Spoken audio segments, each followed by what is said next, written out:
I'm primarily a technology explorer, and I'll be sharing not just videos that belong to a particular subject, which will be divided into various parts. For example, here we are doing Intro to Django, and this will be the part 1 of Intro to Django, and I will be adding subsequent videos to this playlist so that it becomes a repository of information for others to use, and primarily a place for me to revise practice via the method of teaching. Like I said, I've been teaching scuba diving for many years, so it's my mechanism to learn and imprint knowledge more deeply, which is by sharing in a instructor methodology. And while doing that, if it can be of use or help to someone, well, why not? So let's start. What is Django? Django is primarily a web framework of the future. Well, it has already taken over the present, and I'll tell you in a bit why I think it is also the framework of the future. It is primarily a Python-based framework, so if you have some familiarity with Python, at least the basics of Python you've covered, then this is the right place for you to jump into trying to develop simplified web applications using this particular framework. It is an opinionated framework, but by opinionated, we should also analyze that it is opinionated by experts. And for those who are starting to build web applications, it is perfectly all right to follow something which is rigid, because it lays out good ground rules, it lays out a good directory structure for your project to follow, and it essentially makes life super easy without you running into any security or scalability issues. Many of you would know that still 60 to 70% of the internet is run on PHP, and Laravel happens to be a PHP framework. I don't have any experience with it, but I have done some product leadership roles on PHP Laravel projects. And I feel that Python and Django will be the PHP and Laravel in the future. And that is why I would like those of you interested in web application or software development to take this video seriously. Have a solid introduction and foundation to Django so that you can take it further in your own capacity. Now, what exactly are we going to cover today in regards to Django? We'll keep it very simple. So we're going to learn how to make a virtual environment, because any project or any work that you do in development should be done within a virtual environment. It's a way of containerizing all your dependencies. And this essentially enables you to not have conflicting dependencies or trickle over of resources that you require for one project being available or occupying space in another. The second thing we are going to do is we're going to install Django. So creating the virtual environment is part 1. Installing Django in the environment is part 2. We are going to create a Django project using commands that are built in. Then we are going to create an app within the project, again using commands that are built in and provided by the wonderful framework. After that, we're going to understand settings.py, because in my experience, I feel that there is a lot that you can start with, but very few take the time to just go over the directory structure and understand how Django is organized and why it is organized that way. Once we've understood the basics of settings file, we are going to add the application we created to settings. And it's a very small step. I don't mean to exaggerate it, but I think it's a crucial step. It's your first step wherein you start fiddling with settings.py. Post this, we're going to make some migrations, and that's again interesting because migrations are related to databases, and well, who doesn't want to understand a bit about databases? They are the foundation of how data moves around in a system. Lastly, we're going to run server and close out this overall part 1 introduction to Django. So I hope that is enough content for you guys to digest and be inspired to stick along and stay with me till the end of this video. Let's start, and stay tuned because there will be part 2, 3, 4 coming ahead, which will be deeper dives into the Django framework. And in the future, if there is a reasonable response, if you are able to like the videos and subscribe to the channel, that'll give me feedback that this is working and my method of sharing is of some use to someone out there, and that'll only be an inspiration for me to make more such videos. So remember, this is a collaborative effort. and I certainly need you to go ahead and click the like button and the subscribe if you find value in this video. Alright, so that's a pretty detailed introduction of myself and what Django Framework is and what we are going to do in the lesson today. Before we jump into some coding, I would also like you to take you through the official web page of the Django project. And these three things are critical. It is ridiculously fast, it is secure, and it is exceedingly scalable. You'll be amused to know that Instagram and Netflix and a lot of the major popular web applications you use out there today have parts written or running on Django. Now, that's quite a bit of introduction, and I think it's time that we get our hands dirty with some code as a figure of speech. So let's do this. The first thing that we're going to do essentially is create a new folder. So I'm going to create a new folder called Django Intro. And we're going to open this in VS Code. You can go ahead and use any IDE that you are comfortable with, but I prefer VS Code because it kind of allows you to do everything in one place, and it is what I recommend you use for the sake of learning and ease of compatibility. Now, we are in a folder, as we can see, which is called Django Intro, and there is nothing inside. And the first thing that I would like to do is create a virtual environment here. How do I create a virtual environment here?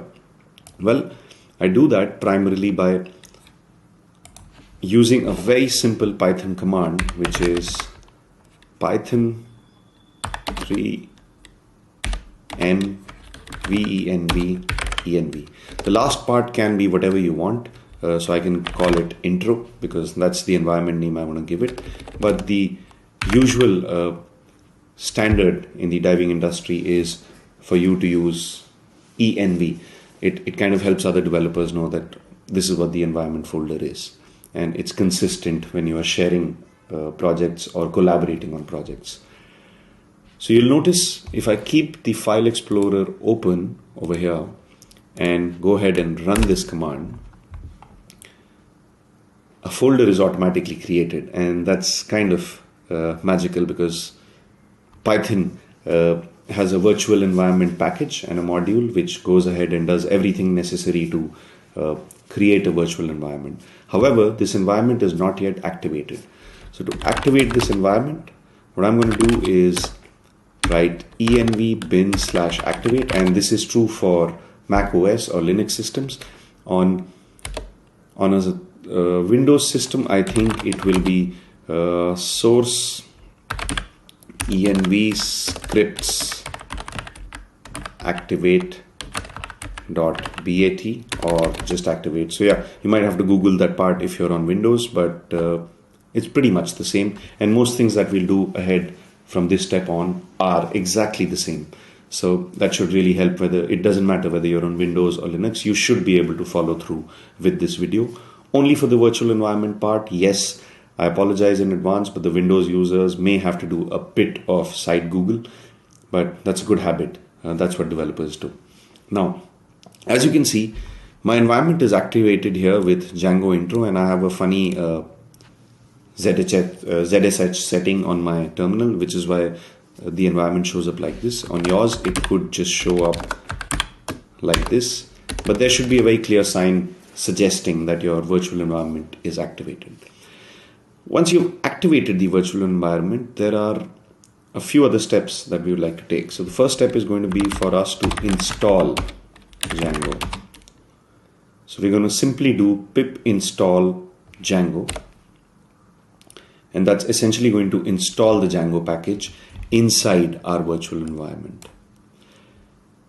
Now, having done this, we are going to use some Django commands, which are Django admin start project, and we're going to call it something simple. We're going to call it the first project. And magically, you will see that with one command, a whole project gets created, which actually has another folder, which has a bunch of Python files.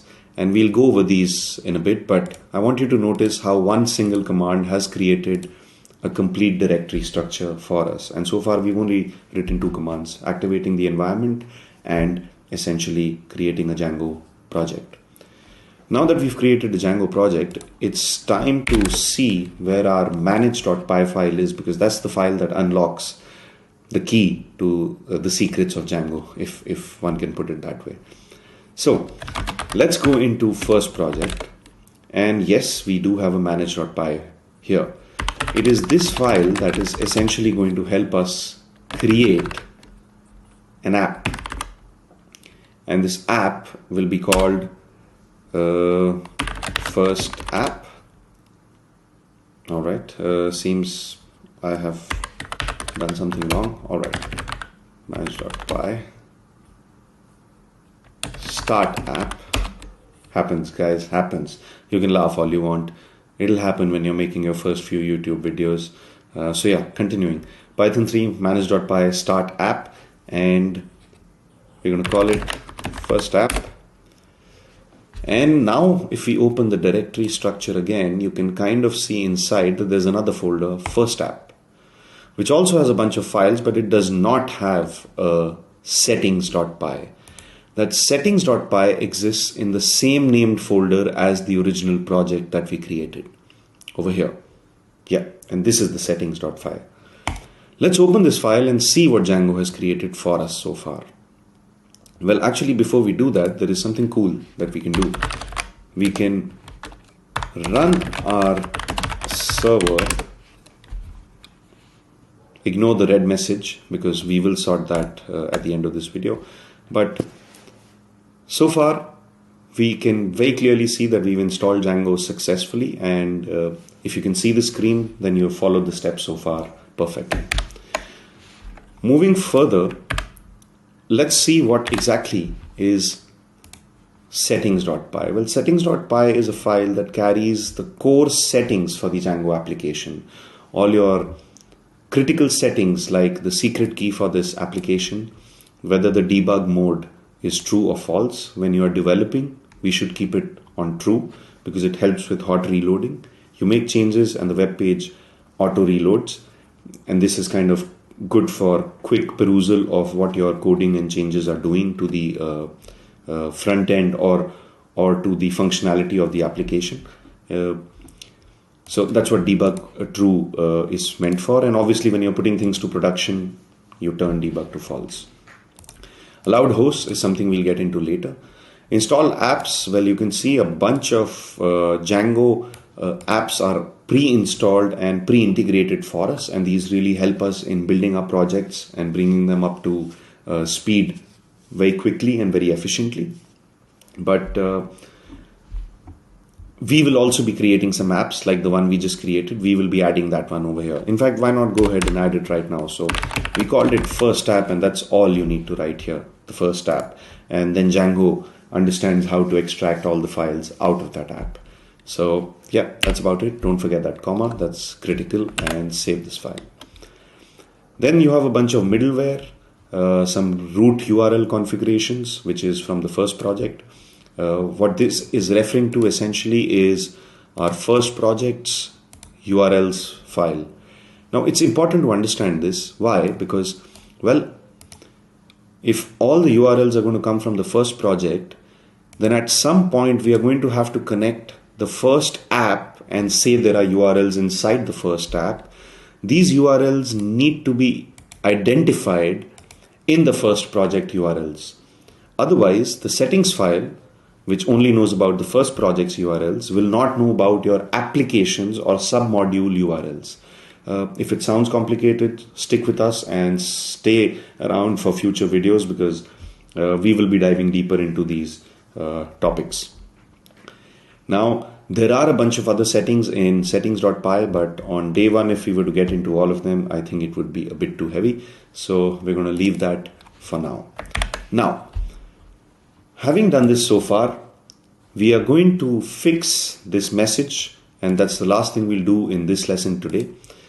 Let's fix this, and then we can discuss what we will be doing in the next video. To get rid of these 18 unapplied migrations that you see here, we are again going to use manage.py, and essentially what manage.py does is it helps us create migrations. Now, some migrations are already created by Django for us, because that is how Django comes, right? It has the batteries included approach, and that's a terminology that they use often in their documentation as well. And I really like it, because you hate buying a remote without batteries, right? And Django has really kept that in mind while building their entire system and web framework, and making it super developer friendly, beginner friendly, quick to launch. So batteries are included for databases, and the initial migrations are already performed for you. That means all we need to do is go ahead and migrate, because the making of the migrations is already done for us. So yeah, and as you can see, we get a bunch of OKs. And now if we were to run our server,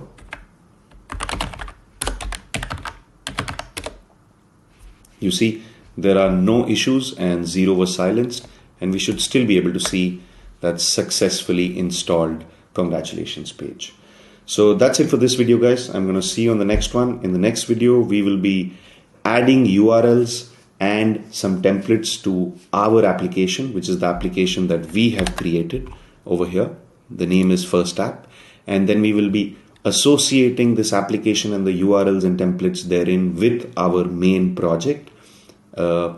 And the next time we run a server, we should not be seeing the default Django welcome page or congratulations for installation page, but we'll be seeing something that we have created and coded. So hopefully this has been an interesting, speedy, snappy intro for you, and you're going to be there for the next.